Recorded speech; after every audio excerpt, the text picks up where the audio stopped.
আচ্ছা, ঠিক আছে। আমাদের রেকর্ডিংটা অন হয়ে গেল। ওকে। তাইলে আমরা যেটা বলতেছিলাম যে সূরা ইয়াসিনের ১ম রুকুতে আমরা যেটা আলোচনা করেছি বা আমরা যেটা পেয়েছি সেটা হলো আল্লাহ সুবহানাহু ওয়া তাআলা রাসূলুল্লাহ সাল্লাল্লাহু আলাইহি ওয়াসাল্লামকে এই নিশ্চয়তা বা অ্যাসিউরেন্স দিচ্ছেন যে আপনি সঠিক পথে আছেন। আপনি সত্য রাসূল, আপনার কাছে যে কিতাবটা আসছে এটা সত্য।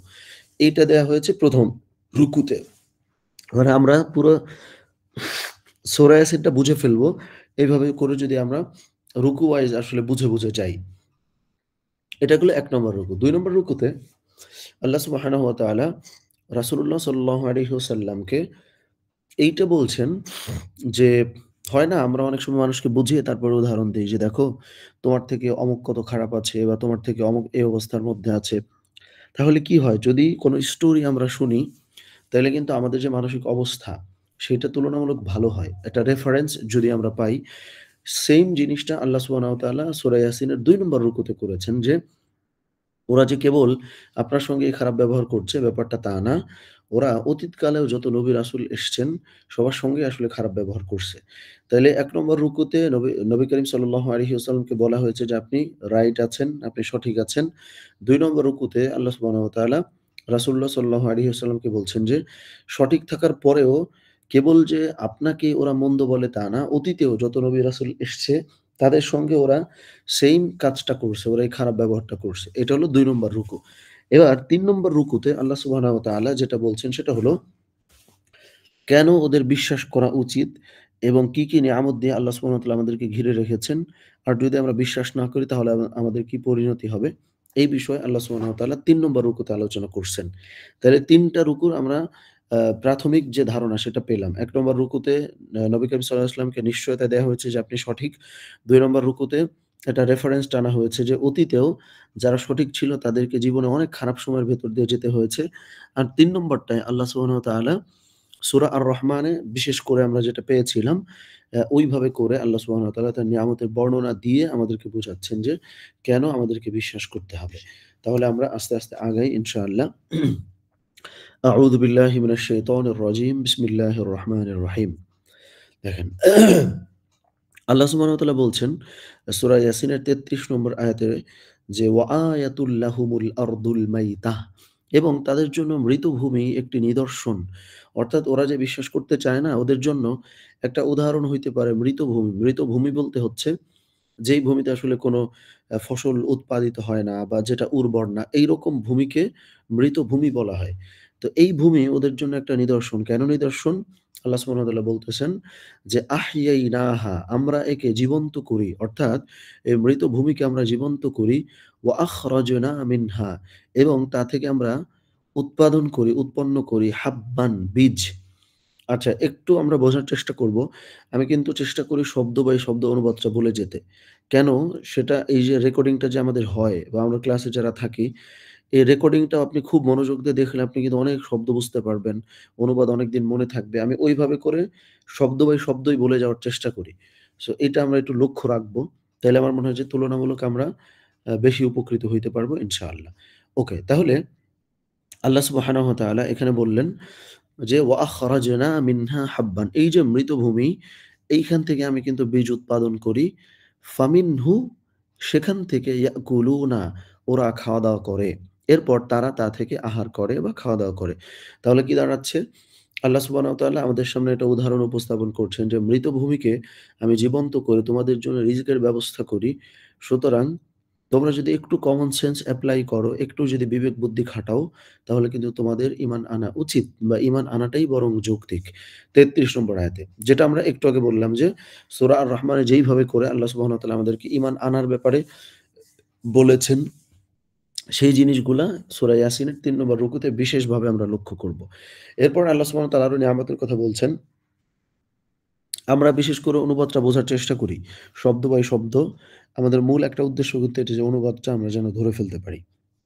ওকে, এইখানে আল্লাহ সুবহানাহু ওয়া তাআলা জানাচ্ছেন যে, "ওয়াজআলনা ফিহা" এই যে মৃতভূমির কথা একটু আগে আমরা বললাম, "ওয়াজআলনা ফিহা" এখানে আল্লাহ সুবহানাহু ওয়া তাআলা বলতেছেন যে, "আর আমরা তার মধ্যে ওয়াজআলনা ফিহা জান্নাতিম মিন নাখিলিন" নাখিল মানে আমরা খেজুর গাছ বলেছি। আর আ'নাবিন মানে হচ্ছে আঙুর গাছ। তাহলে কি দাঁড়ালো? ফিহা মানে সেখানে অর্থাৎ এই জমিতে, মৃত ভূমিতে। আর আমরা তার মধ্যে অর্থাৎ এই মৃত ভূমিতে খেজুর ও আঙুরের বাগানসমূহ তৈরি করেছি। ওয়াজআলনা আমরা তৈরি করেছি ফিহা সেখানে জান্নাতিন বাগানসমূহ মিন নাখিলিন খেজুর গাছের ওয়া আনাবিন এবং আঙুর গাছের।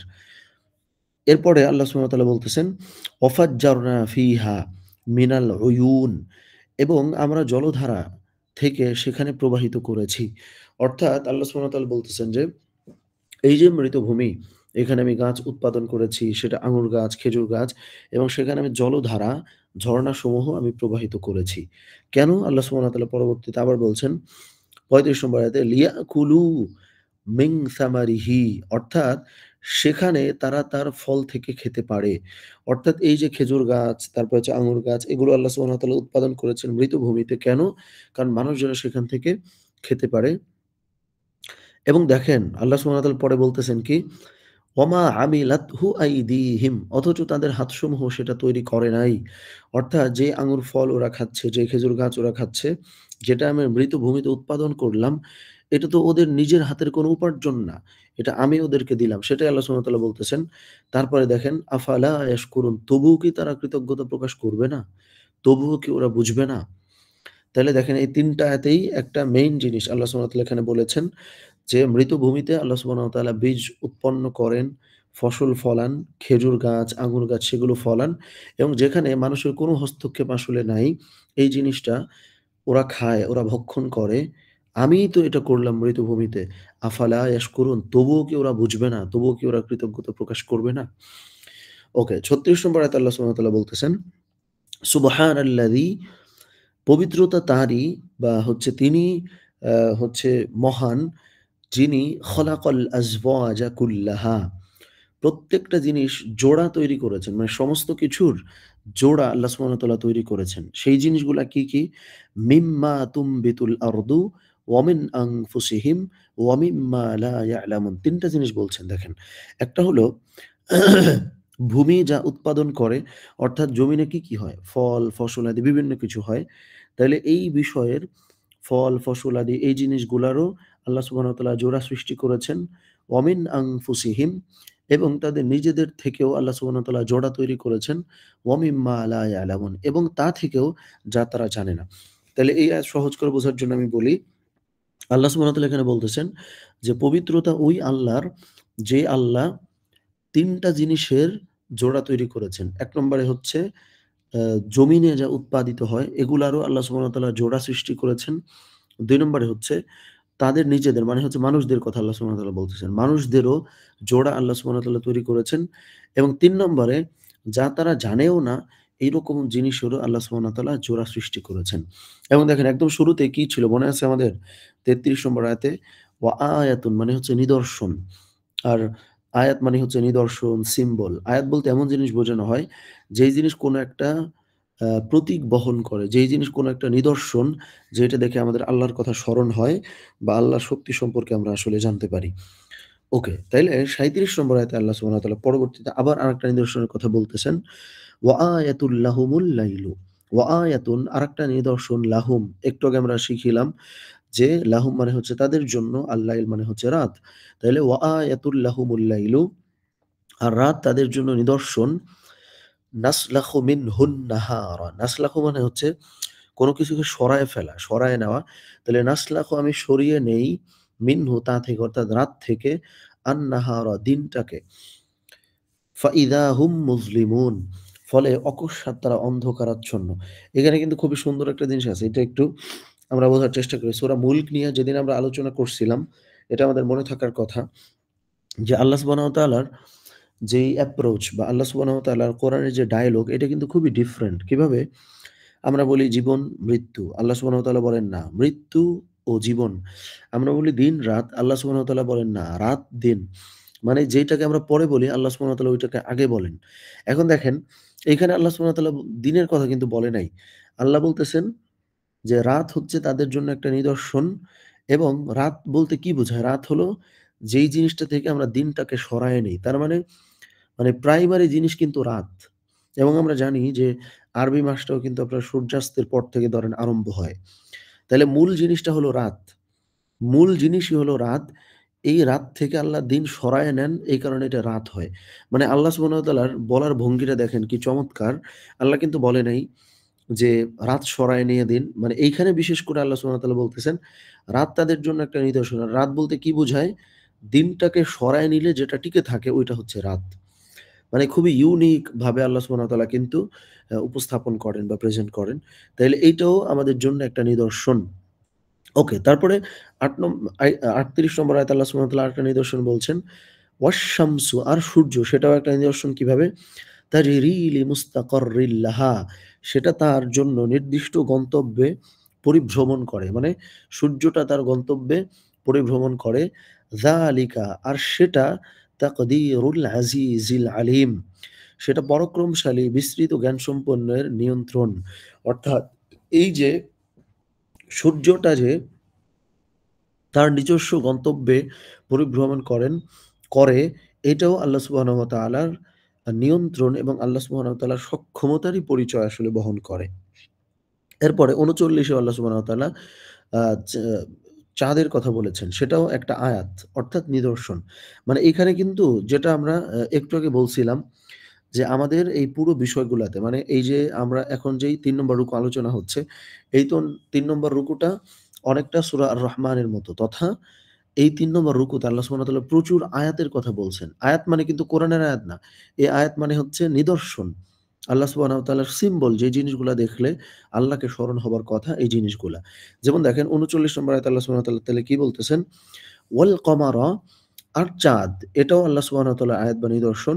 চাঁদ সম্পর্কে আল্লাহ কি মন্তব্য করলেন? কদ্দারনাহু মানাজিলা আমরা সেটার জন্য নির্ধারণ করেছি বহু মঞ্জিল।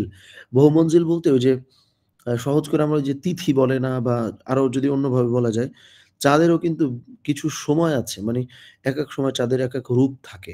এই যে আল্লাহ সুবহানাহু ওয়া তাআলা বললেন যে, "আর চাঁদ সেটার জন্য আমরা নির্ধারণ করেছি বহু মনজিল বা বহু অবস্থান, বহু আকার আকৃতি চাঁদ ধারণ করতে পারে। হাত্তা আদাকা যতক্ষণ না তা ফিরে আসে কিসের মতো হয়ে? কাল" আচ্ছা আদাকা পর্যন্ত বলেছি। "কাল উরজুনিল কদিম" আচ্ছা উরজুন মানে হলো আ আপনার খেজুর গাছের শুষ্ক যে ডাঁটা, শুকনা ডাল আছে না? আল কাদিম মানে হচ্ছে পুরানো। মানে খেজুর গাছের ডাল যখন একদম পুরনো হয়ে যায় বা শুকিয়ে যেমন একদম চিকন হয়ে যায়, এই চাঁদটাও চিকন হওয়ার আগ পর্যন্ত এই চাঁদের বিভিন্ন রূপ, বিভিন্ন আকৃতি, বিভিন্ন অবস্থান আছে। এটা কি বোঝা গিয়েছে? আমি আবার যদি একটু বলি, আল্লাহ সুবহানাহু ওয়া তাআলা চাঁদ সম্পর্কে বললেন যে, "ওয়াল কমারা কদ্দারনাহু মানাজিলা" আর চাঁদ সেইটার জন্য আমি বিভিন্ন অবস্থান বা বিভিন্ন মানজিলের কথা বলেছি। অর্থাৎ চাঁদের বিভিন্ন অবস্থা, বিভিন্ন রূপ, বিভিন্ন পরিবর্তন হয়। এই পরিবর্তন ঠিক কি পর্যন্ত? হাত্তা আদা কাল উরজুনিল কাদিম। যতক্ষণ না এই চাঁদটা খেজুরের পুরাতন শুষ্ক ডাঁটের মতো ফিরে আসে। অর্থাৎ খেজুর গাছের যে ডাঁট থাকে, ওই ডাঁট একদম শুকায়া চিকন হয়ে যেমন যায়, চাঁদও এরকম হয়ে যায়। এরকম হওয়ার আগ পর্যন্ত চাঁদেরও বিভিন্ন অবস্থা থাকে। তাহলে এটাও ওই যে ফাবিআইয়ি আলাই রাব্বিকুমা তুকাযযিবান এইরকম যে এরপরেও একটু আগে যেটা আমাদের সূরা ইয়াসিনে ছিল যে আফালা ইয়াশকুরুন তবুও কি তারা কৃতজ্ঞতা আদায় করবে না বা তবুও কি তারা শুকর করবে না? তারপরে দেখেন আল্লাহ সুবহানাহু ওয়া তাআলা আবার বলতেছেন এই চাঁদ সম্পর্কে এবং সূর্য সম্পর্কে, "না সূর্য তার জন্য চাঁদের নাগাল পাওয়া সম্ভব আর না রাত দিনকে অতিক্রমকারী এবং প্রত্যেকেই কক্ষপথের মধ্যে ভেসে বেড়ায়।" অর্থাৎ আল্লাহ সুবহানাহু ওয়া তাআলা বলতেছেন ৪০ নম্বর আয়াতে যে, "সূর্যের পক্ষেও চাঁদের নাগাল পাওয়া সম্ভব না। আবার মানে রাত দিনকে অতিক্রমকারী। মানে রাত দিনকে অতিক্রম করতে পারবে না, সূর্য চন্দ্রকে অতিক্রম করতে পারবে না, চন্দ্র সূর্যকে অতিক্রম করতে পারবে না, দিন রাতকে অতিক্রম করতে পারবে না। মানে হলো প্রত্যেকেই যেটা ওয়াকুল্লুন ফি ফালাকি ইয়াসবাহুন অর্থাৎ এই যে প্রত্যেকটা সমস্ত কিছুই তার কক্ষপথের মধ্যে আসলে ভেসে বেড়ায়। একটাকে আরেকটাকে ছাড়িয়ে যাওয়া, একটাকে আরেকটার উপরে ছাপিয়ে ওঠা এটা সম্ভব না। এই যে এত শক্তিশালী জিনিস মানে এখানে কোন জিনিসটা বিশেষ করে আমাদের বোঝা দরকার যে ধরেন এই যে চাঁদ, সূর্য, চন্দ্র এই যে সমস্ত কিছু চন্দ্র আর চাঁদ তো আসলে একই। দিন, রাত এই সমস্ত কিছু এত পাওয়ারফুল, তারপরেও দেখো এত পাওয়ারফুল জিনিস কিন্তু এই জিনিস একটাকে আরেকটা অতিক্রম করতেই পারবে না। এই নিয়ন্ত্রণটা বা এই ম্যানেজমেন্ট বা এই ব্যবস্থাপনা এটা তো আমিই করতেছি যে ওয়া কুল্লুম ফি ফালাকি ইয়াসবাহুন। সমস্ত কিছু যার, যার কক্ষ মোতাবেক আসলে চলে। সুতরাং ওই যে আমি পেছনের আয়াতটা যদি আবার বলি যে আফালা ইয়াশকুরুন, তারপরেও তারা কি আসলে কৃতজ্ঞ হবে না বা কৃতজ্ঞতা আদায় করবে না? তারপরে আল্লাহ সুবহানাহু ওয়া তাআলা আরেকটা আয়াতের কথা বলছেন যে ওয়া আয়াতুল লাহুম, এবং তাদের জন্য আরেকটা নিদর্শন যে আমরাই তাদের বংশধরকে বোঝাই নৌযানের মধ্যে আরোহণ করেছি। আচ্ছা, এটার মানে হলো নূহ আলাইহিস সালামের কথা আল্লাহ সুবহানাহু ওয়া তাআলা এখানে বলেছেন যে আল্লাহ সুবহানাহু ওয়া তাআলা নূহ আলাইহিস সালামকে যে নৌযানে আরোহণ করে আমাদেরকে টিকিয়ে রেখেছিলেন, সেইটার কথা আল্লাহ সুবহানাহু ওয়া তাআলা মনে করিয়ে দিচ্ছেন যে ওয়া আয়াতুল লাহুম, তাদের জন্য আরেকটা নিদর্শন হলো আন্না হামালনা, আমরা বহন করিয়েছিলাম বা আমরা তুলেছিলাম যুররিয়াতাহুম, তাদের বংশকে ফিল ফুলকিল মাশহুন, বোঝাই করা নৌযানে বা নৌকায় তাদেরকে আমরা আরোহণ করিয়েছিলাম। এটাও একটা আমার নিদর্শন যে আমি চাইলেই তো সবাইকে শেষ করে দিতে পারতাম। এটা বোধহয় যে পরবর্তীতে বলাও হবে। ওয়া খালাকনা লাহুম, আর আমরা তাদের জন্য সেটার অনুরূপ সৃষ্টি করেছি মিম মাসালিহি মা ইয়ারকাবুন, যা তারা বাহন বানায়। আচ্ছা, বিষয়টা হলো কি? এখানে আল্লাহ সুবহানাহু ওয়া তাআলা যে নূহ আলাইহিস সালামের কথা আসলে বলেছেন যে নৌকায় তাদেরকে আরোহণ করিয়েছি। এরপরে আল্লাহ সুবহানাহু ওয়া তাআলা কিন্তু যেটা আসলে এটা সম্ভবত আমরা জানি যে নূহ আলাইহিস সালাম থেকে আবার কিন্তু সমস্ত কিছু পুনরায় জন্ম নেয়, পুনরায় সমস্ত কিছু বড় হয়। মানে আগে যা ছিল পুনরায় আবার পৃথিবীকে আল্লাহ সুবহানাহু ওয়া তাআলা উর্বর করেন। পুরো পৃথিবী আবার মানুষজন আবাদ করতে আরম্ভ করে। এর আগে কিন্তু সমস্ত কিছুই আসলে শেষ হয়ে গেছিল। নৌকায় যা আরোহণ যা তুলে আনা হয়েছিল সেটাকেই আল্লাহ সুবহানাহু ওয়া তাআলা আবার পুনরায় বানান এবং হচ্ছে আস্তে, আস্তে আবার বৃদ্ধি পেতে থাকে। এবং দেখেন এই জিনিসটাই ৪৩ নম্বর আয়াতেও আবার বলা হয়েছে, "আর যদি আমরা তাদের ডুবিয়ে দিতে চাইতাম, তাহলে তাদের জন্য নেই কোনো আর্তনাদ আর না তার পরিত্রাণ প্রাপ্ত।" অর্থাৎ আল্লাহ সুবহানাহু ওয়া তাআলা বলতেছেন যে, "আমি চাইলেই কিন্তু ওদেরকে সবাইকে ডুবিয়ে দিতে পারতাম। কিন্তু আমি কিন্তু সবাইকে আসলে ডুবিয়ে দেই নাই।" এরপরে আল্লাহ সুবহানাহু ওয়া তাআলা কি বলছেন? আচ্ছা, ইল্লা রহমাতাম মিন্না ওয়া মাতাআন ইলা হিন। আমাদের পক্ষ থেকে অনুগ্রহ একটি নির্ধারিত সময় পর্যন্ত ভোগবিলাস ব্যতীত। এটার মানে হলো, যদি আমার পক্ষ থেকে একটা নির্দিষ্ট সময় পর্যন্ত সবাইকে আমি বাঁচিয়ে রাখবো, সবাইকে আমি সুযোগ দিব, জীবন ধারণের সেই সুযোগটা আমি দিব। এইটা যদি আসলে আমার পক্ষ থেকে না হইতো, তাহলে কিন্তু আমি সবাইকে শেষ করে দিতে পারতাম। এই যে আমি তোমাদেরকে বাঁচিয়ে রাখলাম, এই যে সমস্ত কিছু ঠিক করলাম, আমার অনুগ্রহে, যদি অনুগ্রহ না থাকতো তাহলে তো সবই শেষ হয়ে যাইত। সুতরাং ওই যে আফালা ইয়াশকুরুন, তারপরেও কি তারা আসলে কৃতজ্ঞ হবে না? আমি কিন্তু বারবার সূরা রহমানের মতো আমি আয়াত নাম্বারটা একটু বলি যেটা, আচ্ছা, ৩৫ নম্বর আয়াতের এই যে দেখেন, ৩৫ নম্বর আয়াতের শেষে, তবুও কি তারা কৃতজ্ঞতা প্রকাশ করবে না? এই যে এই অংশটা যে তবুও কি তারা কৃতজ্ঞতা প্রকাশ করবে না? এই জিনিসটা আমরা এই ৩৫ নম্বর আয়াতের শেষ অংশটা বারবার আমি বলতেছি আজকে। ওকে, তারপরে দেখেন ৪৫ নম্বর আয়াতে আল্লাহ সুবহানাহু ওয়া তাআলা বলতেছেন, "আর যখন তাদেরকে বলা হলো, তোমরা সেটা ভয় করো যা তোমাদের সম্মুখে এবং যা তোমাদের পিছনে, যেন তোমরা অনুগ্রহ প্রাপ্ত হও।" অর্থাৎ এখানে বিষয়টা আসলে কোনটা? দেখেন, যারাই অতীতে অন্যায় কাজ করেছে, নবী রাসূলকে মানে নাই, অন্যায়, জুলুম, নির্যাতন করেছে, ওদের কিন্তু ২ টা বিষয় সবসময় আসলে ছিল। একটা হলো যে দেখেন, ওয়া ইদা কিলা লাহুম, যখন তাদেরকে বলা হইল কি? ইত্তাকু মা বাইনা আইদিকুম, যা তোমাদের সামনে আছে এগুলাকে ভয় করো, ওয়া মা খালফাকুম, এবং যা তোমাদের পেছনে আছে সেগুলোকে ভয় করো, লাআল্লাকুম তুরহামুন, যেন তোমরা রহমত প্রাপ্ত হইতে পারো। সামনে আর পেছনে বলতে কি বোঝানো হয়েছে? একটা হলো একটা শাস্তি সরাসরি ওরা আসলে চোখে দেখতে পাচ্ছিল। যে সরাসরি আল্লাহ সুবহানাহু ওয়া তাআলা ওদেরকে শাস্তি দিয়ে সতর্ক করতেছেন। তার মানে এটা হলো তোমাদের সামনে যা আছে। ওমা খালফাকুম, এবং যা পেছনে আছে, এটা দ্বারা উদ্দেশ্য হলো কবরে বা হচ্ছে মৃত্যু পরবর্তী যে শাস্তি। তাইলে যেই শাস্তি তোমরা দেখতে পাইতেছো আর যেই শাস্তি তোমরা মৃত্যুর পরে হবে, এই ২ টা জিনিস দেখেও অন্তত তোমরা ভয় পাও, ভয় করো, তাকওয়া অবলম্বন করো, লাআল্লাকুম, যেন তোমরা তুরহামুন, অনুগ্রহপ্রাপ্ত হইতে পারো। এইভাবে আল্লাহ সুবহানাহু ওয়া তাআলা মনে করিয়ে দিচ্ছেন। এরপরে আল্লাহ সুবহানাহু ওয়া তাআলা বলতেছেন, "আর তাদের রবের নিদর্শনসমূহ থেকে তাদের কাছে কোনো নিদর্শন আসে না, তবে তা হতে তারা হয় উপেক্ষাকারী।" একটু জটিল লাগতে পারে অনুবাদগুলা। কারণ হচ্ছে যে এইখানে যেইটা আরবিতে নেগেটিভ আছে, বাংলায় ওইটারে আমরা নেগেটিভ আনছি। এটা একটু জটিল লাগতে পারে। তবে আমি যেহেতু একটু ভাঙিয়ে বলতেছি, আমার মনে হয় যে খুব একটা জটিল লাগবে না ইনশাআল্লাহ। মানে এইখানে আল্লাহ সুবহানাহু ওয়া তাআলা বলতেছেন কোনটা? যে তাদের কাছে এমন কোনো অনুগ্রহ বা এমন কোনো নেয়ামত বা কোনো নিদর্শন আসে না, যেইটা ওরা আসলে অস্বীকার করে না। যেমন দেখেন, ওয়ামা তা'তিহিম মিন আয়াতিম মিন আয়াতি রাব্বিহিম, তাদের রবের পক্ষ থেকে তাদের কাছে এমন কোনো আয়াত আসে না বা নিদর্শন আসে নাই, ইল্লা কানু আনহা মু'রিদিন, যেটা থেকে ওরা মুখ ফিরায় নেয় নাই। মানে যখনই ওদের কাছে কোনো অনুগ্রহ বা কোনো নিয়ামত আসছে, তখনই ওরা মুখ ফিরায় নিছে।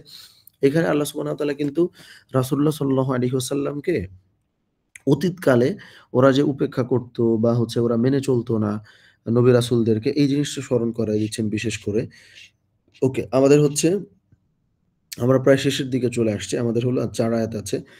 এই ৪ আয়াত বললে আমাদের মোটামুটি আজকের আলোচনা আমাদের শেষ হবে ইনশাআল্লাহ। তাহলে আল্লাহ সুবহানাহু ওয়া তাআলা ৪৭ নম্বর আয়াতে কি বলছেন দেখেন? আর যখন ওদেরকে বলা হয় এটা কিন্তু খুবই গুরুত্বপূর্ণ। মানে এই আয়াত নিয়ে একটু বোধহয় কথা বলা যাইতে পারে। এরপরে বাকি আয়াতগুলো আমরা জাস্ট সংক্ষেপে বলে গেলেই হবে। দেখেন, এটা এখন পর্যন্ত এই ধরনের মানুষ সম্ভবত আছে। কি ধরনের দেখেন, আল্লাহ সুবহানাহু ওয়া তাআলা আরবিতে বলতেছেন আয়াতে, ওয়াইদা কিলা লাহুম, যখন ওদেরকে বলা হয় আনফিকু মিম্মা রাযাকাকুমুল্লাহ, যে আল্লাহ তোমাদেরকে যে রিজিক দিছেন, আনফিকু ওখান থেকে তোমরা খরচ করো। কথাটা বোঝেন। তার আগে আমি আবারও বলি, একটু আগে যেটা বললাম, আমরা একটু কিন্তু চেষ্টা করছি যে শব্দ বাই শব্দ যাইতে, যে ওই শব্দটা বলে ওইটারই অনুবাদ বলার চেষ্টা করতেছি। আমরা রেকর্ডিংটা কয়েকবার দেখলে আমরা কিন্তু অনুবাদটা আরেকটু আমাদের নিয়ন্ত্রণে চলে আসবার কথা। যে তাইলে এটার অর্থ এটা, এটার অর্থ এটা। এইভাবেই করে আমরা বলার চেষ্টা করছি। সবগুলো হয়তো বলা যাচ্ছে না। কিন্তু আমি আমার জায়গা থেকে চেষ্টা করছি যে একটু যেন সহজ করে উপস্থাপন করা যায়। কিন্তু তারপরেও যেহেতু আমরা অনেকেই হয়তো অনেক শব্দের সঙ্গে অপরিচিত, সহজ নাও লাগতে পারে। বাট আমরা একটু কয়েকবার শুনলে আমার মনে হয় যে একটু পরিষ্কার হবে ইনশাআল্লাহ। তাহলে দেখেন, ওয়াইদা আর যখন কিলা বলা হয় লাহুম তাদেরকে, আনফিকু যে তোমরা খরচ করো, মিম্মা তা থেকে যা রাযাকাকুমুল্লাহ আল্লাহ তোমাদেরকে রিজিক দিছেন। এইভাবে যখন ওদেরকে বলা হয়, ওরা কি বলে দেখেন? ক্বালাল্লাযীনা কাফারু, যারা কাফের বা কুফরি করছে ওরা বলে, কাদেরকে বলে? লিল্লাযীনা আমানু, যারা ঈমান আনছে তাদেরকে। কি বলে কথাটা? আনুতঈমু মান লাউ ইয়াশাউল্লাহু আত'আমাহ, যে আমরা কি তাদেরকে খাওয়াবো? আল্লাহ চাইলেই যাদেরকে খাওয়াইতে পারে। ইন আনতুম ইল্লা ফি দালালিম মুবিন, তোমরা তো কেবল স্পষ্ট ভ্রান্তির মধ্যেই আছো। অর্থাৎ আল্লাহ সুবহানাহু ওয়া তাআলা এখানে বলতেছেন যে ওরা কি বলতো যখন ওদেরকে বলা হইতো যে আল্লাহ তোমাদেরকে যে নিয়ামতটা দিছেন, এই রিজিক থেকে বা এই নিয়ামত থেকে তোমরা হচ্ছে মানুষদেরকে খাওয়াও বা রিজিক দান করো। তখন ওরা মুমিনদেরকে বলতো যে, "আমরা কি এমন মানুষদেরকে খাওয়াবো যাদেরকে আল্লাহ চাইলেই খাওয়াইতে পারে? তাহলে আল্লাহ চাইলে খাওয়াইতে পারলে আল্লাহই খাওয়াক, আমরা খাওয়াবো কেন?" মানে ওই যে ওই হাদিসের ওই অংশটা আমি আসলে মাঝে মধ্যেই বলি যে, "ইরহাম মান ফিল আরদি ইয়ারহামকুম মান ফিস সামা", যে জমিনে যারা আছে তোমরা তাদেরকে হেল্প করো, সাহায্য করো। আকাশে যিনি আছেন তিনি তোমাদেরকে সাহায্য করবেন, তিনি তোমাদেরকে হেল্প করবেন। এখন এইভাবে করে যখন ওদেরকে আসলে বোঝানো হইতো বা বলা হইতো যে, তোমাদেরকে এই রিজিকটা তো আল্লাহই দিছেন। তাইলে এটা তোমরা আল্লাহর রাস্তায় খরচ করো, ব্যয় করো। তখন ওরা বলত যে, "তা আল্লাহ চাইলেই তো ওদেরকে খাওয়াইতে পারে। তাইলে আমরা হেল্প করব কেন?" এই ধরনের মানুষ আপনি দেখবেন এখনো আছে। মানে হুবহু এইভাবে হয়তো তারা বলে না। কিন্তু প্রায় তাই বলে যে, ও মানে ওদের না আল্লাহ আছে, ওরা আল্লাহরে ডাকে। দেখি ওরা কি করতে পারে, করুক। এই যে অ্যাপ্রোচ বা এই প্রবণতা, এটা কিন্তু আসলে এখনো আছে। একদম এইভাবে ওরা বলছে, দেখছেন খেয়াল করে? যে ওদেরকে যখন বলা হইছে যে, "আল্লাহ তোমাদেরকে যে রিজিক দিছে এগুলা তোমরা মানুষদেরকে দাও।" ওরা তখন বলে যে, "আনুতঈমু মান লাউ ইয়াশাউল্লাহু আত'আমা", চাইলেই আল্লাহ যাদেরকে খাওয়াইতে পারে, আমরা কি ওদেরকে খাওয়াবো বা ওদেরকে কি দান করব? আল্লাহই ওদেরকে খাওয়াক। দেখেন এই জিনিসগুলো সামনে আয়াতে আরো পরিষ্কার হবে। যে এরপরে ওরা আরো কি বলতো? ওয়ায়াকুলুনা মাতা হাদাল ওয়া'দু ইন কুনতুম সাদিকিন, যে ওয়ায়াকুলুন আর তারা বলতো বা বলে, কখন এই প্রতিশ্রুতি, যদি তোমরা সত্যবাদী হয়ে থাকো, মানে মুমিনদেরকে বলতো যে তোমরা এত কথা বলো, এত কথা বলো, এই শাস্তি, ওই শাস্তি, আল্লাহর এই নিয়ামত, ওই নিয়ামত। তাহলে এগুলা কই? যদি তোমরা সত্যবাদী হও তাহলে তোমরা যা বলো সেগুলো তো ঘটতেছে না। এইভাবে করে ওরা কিন্তু ব্যঙ্গ করত। তারপরে আবার দেখেন যে ওদের ব্যাপারে আল্লাহ সুবহানাহু ওয়া তাআলা কি বলছেন? যে মা ইয়ানজুরুনা ইল্লা সাইহাতান ওয়াহিদাহ তা'খুযুহুম ওয়া হুম ইয়াখিসসিমুন। অর্থাৎ আল্লাহ সুবহানাহু ওয়া তাআলা বলতেছেন, তারা তো কেবল এক প্রকম্পিত শব্দের অপেক্ষা করে। অর্থাৎ মা ইয়ানজুরুনা, তারা অপেক্ষা করে না, ইল্লা সাইহাতান ওয়াহিদাতান, একটা প্রকম্পিত শব্দের অপেক্ষা ছাড়া। শব্দটা কি? তাআখুযুহুম, যে শব্দটা ওদেরকে ধরে ফেলবে, পাকড়াও করে ফেলবে, ওহুম ইয়াখিসসিমুন, যে তারা বিতর্কে লিপ্ত থাকবে। মানে হচ্ছে এই যে দেখেন একটু আগে ৪৮ নম্বর আয়াতে যে ওরা ঝগড়া করল, বা হচ্ছে ৪৭ এবং ৪৮ এই ২ টা আয়াতে ওরা যে ঝগড়া করতেছে যে আ আমরা ওদেরকে খাওয়াবো, চাইলেই তো আল্লাহ ওদেরকে খাওয়াইতে পারে। আবার বলতেছে তোমরা এইটা বলো, ওইটা বলো। আরে তোমরা যদি সত্যবাদী হও তো এগুলো ঘটে না কেন? এগুলো কই? এই যে ওরা ঝগড়া করতেছে বা বিতর্ক করতেছে, ব্যঙ্গ করতেছে, ওরা বিশ্বাস করছে না। আল্লাহ সুবহানাহু ওয়া তাআলা বলতেছেন যে ওদেরকে একটা প্রকম্পিত শব্দ ওদেরকে ধরে ফেলবে এমত অবস্থায় যে তারা বিতর্কে লিপ্ত। ওরা এখনো ঝগড়া করতেছে। এই সময়ে ওদের শাস্তি এসে পাকড়াও করবে, ওদের শাস্তি চলে আসবে, মৃত্যু চলে আসবে, ওদের ধ্বংস চলে আসবে। তাইলে দেখেন কিছু মানুষ সারাটা জীবন সংশয়ের মধ্যে কাটায়। কিছু মানুষ সারাটা জীবন ওই যে অ্যাগনস্টিক আছে না কিছু মানুষ? অ্যাগনস্টিক বলতে কি বোঝায়? সংশয়বাদী। যেমন আমরা ইউনিভার্সিটিতে আসলে দেখছি আমাদের মানে সবাই না, তবে অনেকেই মানে ইউনিভার্সিটির অনেক টিচাররা মানে সরাসরি আপনি তাদেরকে নাস্তিক বলতে পারবেন না। কিন্তু তারা সংশয়বাদী। মানে তারা বিশ্বাস করে না। তারা না এদিকে না ওদিকে। এই ধরনের সংশয় বা অনেক সময় কুতর্ক করে অনেকেই। তো এই ধরনের ঝগড়ায় লিপ্ত, সংশয়ে লিপ্ত এই শ্রেণীর মানুষগুলা এই ঝগড়া বা বিতর্ক করতেই থাকবে। এমত অবস্থায় আল্লাহ সুবহানাহু ওয়া তাআলা ওদেরকে কিন্তু ধরে ফেলবেন। তাহলে বোঝা গেছে বিষয়টা। এইভাবে করে আল্লাহ সুবহানাহু ওয়া তাআলা রাসূলুল্লাহ সাল্লাল্লাহু আলাইহি ওয়াসাল্লামকে স্মরণ করিয়ে দিয়েছেন এবং সর্বশেষ আয়াতে আল্লাহ সুবহানাহু ওয়া তাআলা বলতেছেন কি দেখেন, ফালা ইয়াস্তাতিউনা তাওসিয়াতাও ওয়ালা ইলা আহলিহিম ইয়ারজিউন। তখন তারা না সক্ষম হবে ওসিয়ত করতে আর না পারবে তাদের পরিবারের কাছে ফিরতে। এই জিনিসটি আমরা একটু আগে বললাম। দেখেন, ফালা ইয়াস্তাতিউনা তাওসিয়াতান, তারা না পারবে ওসিয়াত করতে। মানে ওই যে তারা বিতর্কে লিপ্ত, ওই যে তারা সংশয়ে লিপ্ত, ওই যে তারা মানে কুতর্কে লিপ্ত। বিতর্ক তো অনেক ক্ষেত্রে ভালো, কুতর্ক মানে উল্টাপাল্টা আর্গুমেন্ট এই যে ধরনের জিনিসগুলাতে ওরা বিজি থাকবে।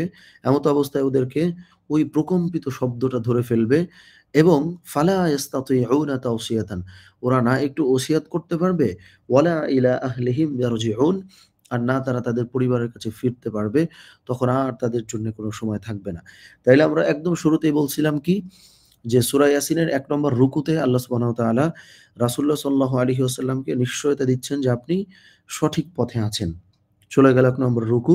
২ নম্বর রুকুতে আল্লাহ সুবহানাহু ওয়া তাআলা অতীতের ঘটনাবলী স্মরণ করিয়ে দিয়ে রাসূলুল্লাহ সাল্লাল্লাহু আলাইহি ওয়াসাল্লামের বিশ্বাসটাকে আরো প্রবল করছেন যে, আপনি যে দুশ্চিন্তা করছেন, আপনি যে ভুল পথে আছেন ব্যাপারটা তো তা না। যারাই সঠিক পথে দুনিয়াতে ছিল তাদের প্রতি ওরা আসলে উল্টাপাল্টা ব্যবহার করছে। এটা গেল ২ নম্বর রুকু। ৩ নম্বর রুকুতে তাহলে আমরা শুরুতে কি বললাম?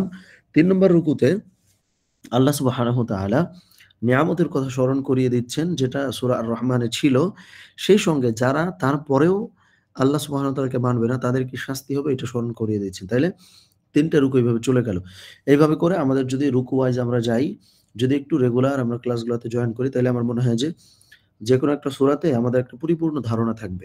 এবং হচ্ছে যে একটা ব্যাপার খুবই গুরুত্বপূর্ণ। আমার মনে হয় যে আমরা অনেকেই এই আফসোস, আমি জানি না আছে কিনা। তবে আমার জানা মতে অনেকেরই আসলে এই আফসোসটা থাকে যে আমি দ্বীনের জ্ঞান ওইভাবে অর্জন করতে পারলাম না, দ্বীন প্রচার করতে পারলাম না, দায়ী হইতে পারলাম না।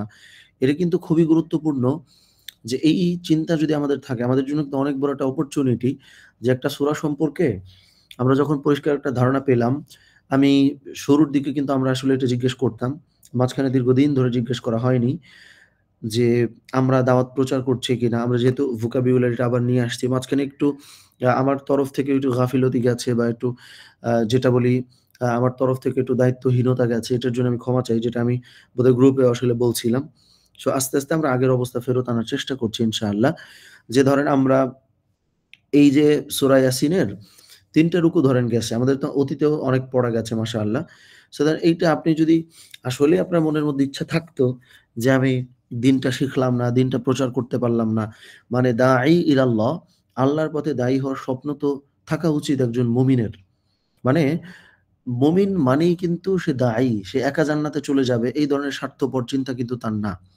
তাহলে এই যে একটা রুকু সম্পর্কে আপনার আলোচনা হইলো, শব্দার্থ জানলেন, অনুবাদটা শিখলেন। এটা আপনি ৪-৫ দিন ধরে আপনার যে কমিউনিটি আছে, আমাদের মানে আমরা যারা ফিমেইল আছি, আমাদের যে বোনেরা আছি তাদের যে কমিউনিটি, আমরা যে ভাইয়েরা আছি তাদের যে কমিউনিটি, এদের মধ্যে কি আমরা এই দাওয়াতি কাজটা করতে পারি না? এট লিস্ট আমার ফ্যামিলিতে বসেও তো আমি দিনটা প্রচার করতে পারি।